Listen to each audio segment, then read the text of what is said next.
The transplant process begins long before the actual transplant operation. As I just showed you here, we get the phone calls saying there's a donor somewhere. It could be here in the state of South Carolina. It could be anywhere within 500 miles, perhaps.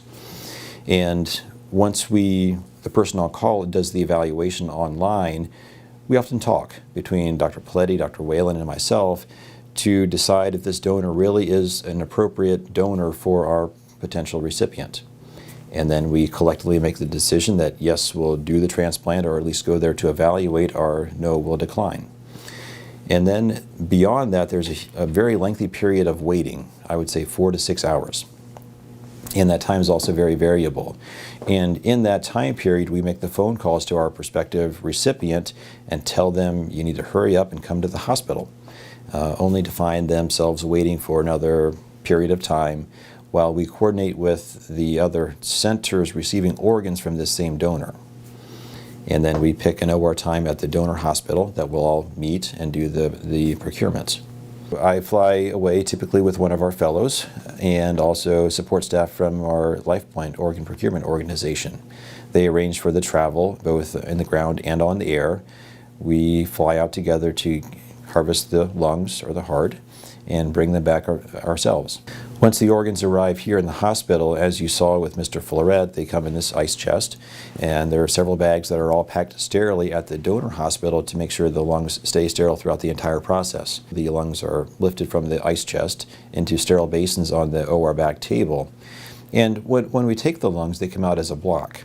Like the two lungs attached together with the donor's trachea and also part of the left atrium, the back of the donor's heart. Dividing the left atrium and dividing the airway and also the main pulmonary artery.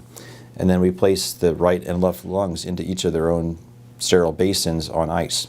And typically at this point, whoever started the operation, one of my cardiac colleagues, has placed the patient on cardiopulmonary bypass and has started removing the recipient's lungs. And then I assist with the rest of the operation, removing the diseased lungs and then sewing in the donor lungs.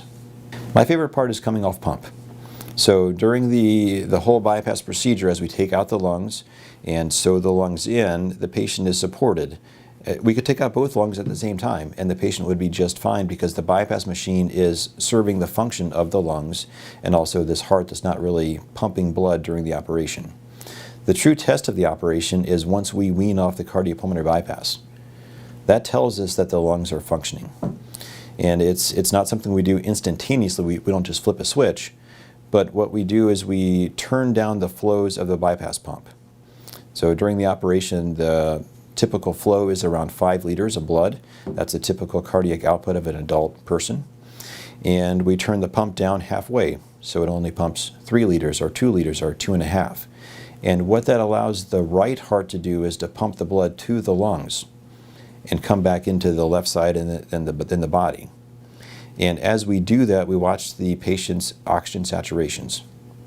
And this is all monitored continuously throughout the entire case, but only after we start turning down the bypass pump and making the lungs do some work do we assess what their function really is.